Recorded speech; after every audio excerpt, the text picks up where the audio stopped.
আসসালামু আলাইকুম বন্ধুরা, আজকে আমরা এসেছি নারায়ণগঞ্জ চাষারা বালুর মাঠের পাশে অবস্থিত সুলতান ডাইংয়ে। এই বিশেষভাবে কাচ্চির জন্য বিখ্যাত এই শাখা। তারপর আমরা সোজা উঠে গেলাম দোতলায় এবং পাশে পাঞ্চিং ডোর ঠেলে ভিতরে প্রবেশ করলাম। ভেতরে ঢুকে চোখ পড়ল দারুণ এক সাজানো গোছানো পরিবেশ। পুরো রেস্টুরেন্টটি ছিল শীতাতাপ নিয়ন্ত্রণ, আরামদায়ক আর সবকিছুই পরিপাটি। তবে সবচেয়ে যা চোখে পড়ল সেটি হলো মানুষের উপচে পড়া ভিড়। এই সুলতান ডাইংয়ে নারায়ণগঞ্জ শাখায় সবসময় ভরপুর থাকে কাচ্চি ভক্তদের ভিড়ে।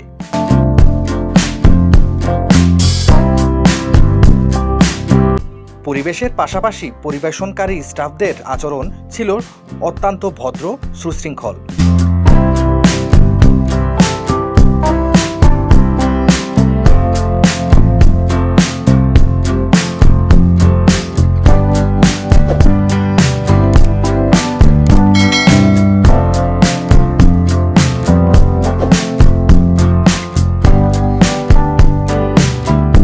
নারায়ণগঞ্জ শাখায় সুলতান ডাইংয়ের মেনু কার্ড, সবগুলো খাবারের প্রাইস ডেসক্রিপশন বক্সে আছে, দয়া করে দেখে নেবেন।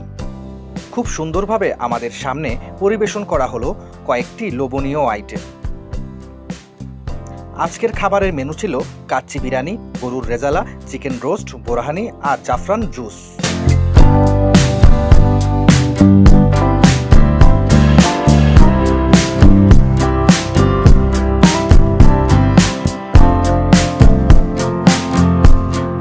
আর আমার পাশে ছোট্ট ছেলে সাজিল বসে খুবই মজা করছে, কাচ্চি খাচ্ছে, মুখ ভর্তি হাসি।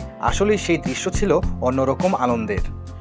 সব মিলিয়ে খাবারের স্বাদ, পরিবেশন এবং পরিবেশনার মান এক কথায় অসাধারণ। বিশেষভাবে কাচ্চির স্বাদ ছিল অপূর্ব। সুলতান ডাইংয়ে চাষারা শাখায় কাচ্চি খেয়ে সত্যিই মন ভরে গেল। আপনারাও সবসময় সুযোগ পেলে পরিবার নিয়ে এখানে একবার ঘুরে আসুন। আমি নিশ্চিত হতাশা হবেন না। এই ভিডিওটি ভালো লাগলে অবশ্যই লাইক দিন, কমেন্ট করুন আর আমাদের চ্যানেলটিকে সাবস্ক্রাইব করতে ভুলবেন না। নতুন কোনো জায়গা, নতুন কোনো স্বাদের অভিজ্ঞতা নিয়ে আবার দেখা হবে ইনশাআল্লাহ। আল্লাহ হাফেজ।